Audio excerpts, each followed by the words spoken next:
I'm so excited to see what you all have achieved in the last few years. Your growth has been incredible, and I'm grateful for all of your hard work and sacrifice. A lot of that growth has been brought about by new people coming into the business to take advantage of our generous marketing plan and effective product line. So I thought I would take just a moment of your time to share with you a little bit about where Forever came from and where Forever is going. I've heard people describe this as our culture, but I think it's simply who we are. Several decades ago, I was an executive for a real estate development company called Del Webb. And at that time, there was a lot of excitement about a new business concept.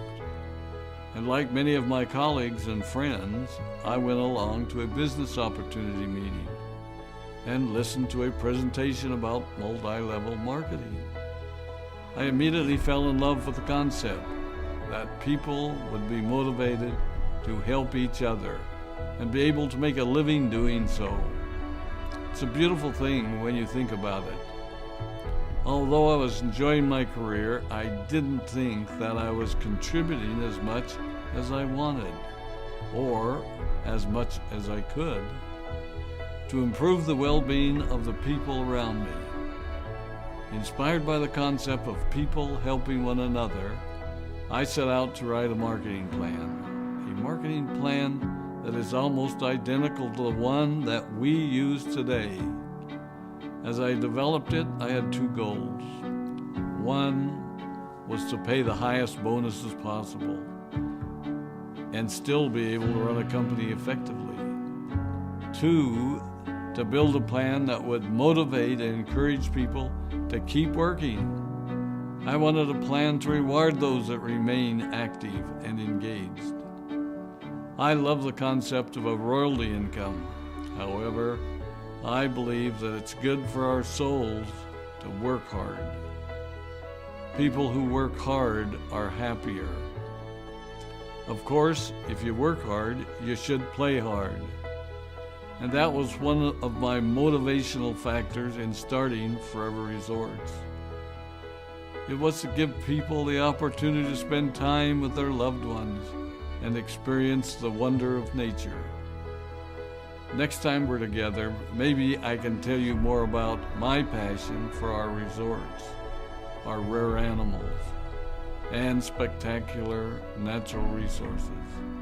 So, with the marketing plan prepared, I needed to find a product. And we searched around and looked at different opportunities. I was passionate about finding something that was effective, consumable, and that we knew would not be a fad.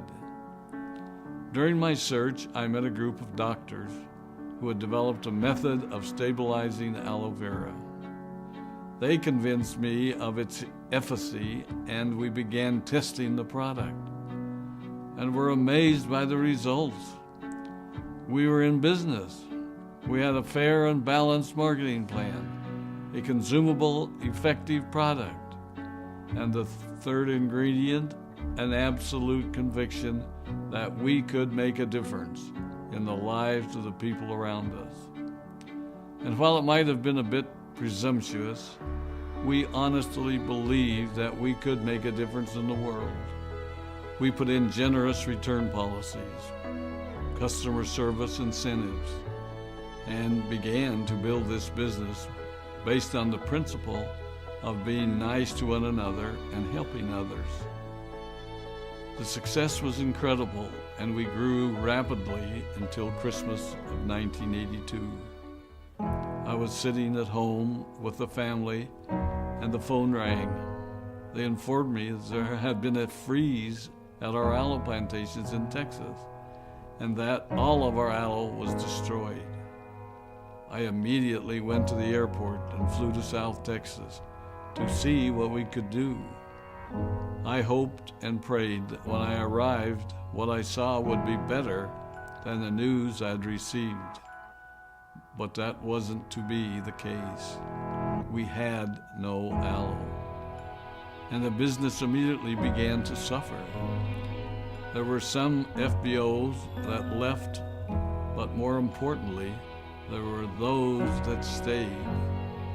It was a tough time for us. We put everything on the line to stay in business, and there were many sleepless nights. But we were convinced that what we were doing was right. We decided that this would never happen to us again. We flew out to the Dominican Republic and purchased as much land as we could and began planting aloe in one of the safest weather zones in the world. In addition to the acres of plantations in the Dominican Republic, we now have plantations in Mexico and South Texas. It was a tough lesson to learn. But during the tough times, we became stronger and we grew the most. We grow roots that strengthen us and help us to overcome the challenges and obstacles that life throws at us. I have learned that solid principles and core beliefs do not have a sell-by date. It is never old-fashioned or out of style to be nice to each other, to honor your commitments, and to treat people how you would wish to be treated. I recognize that many of you might not have heard about our beginnings, as you are new in the company. I am thrilled that you're part of our forever family, but I ask you to be mindful of the foundation upon which this company has been built.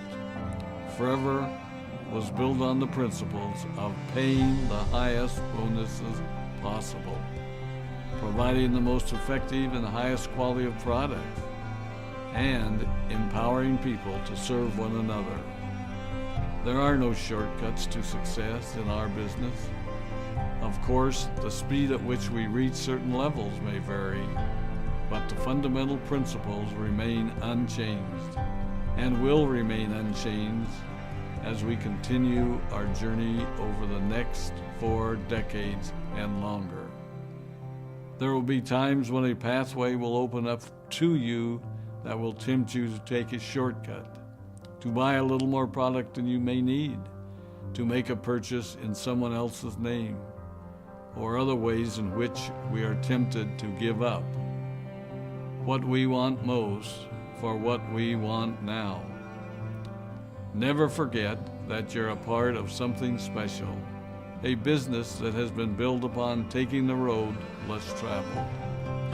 It may not be as fast and as shiny as you might want it to be, but take it from me, the road less traveled is more rich, more wonderful, more fulfilling, and more lasting than you can ever imagine. We love you, we appreciate you, we are proud of you. My name is Rex Mon, and I am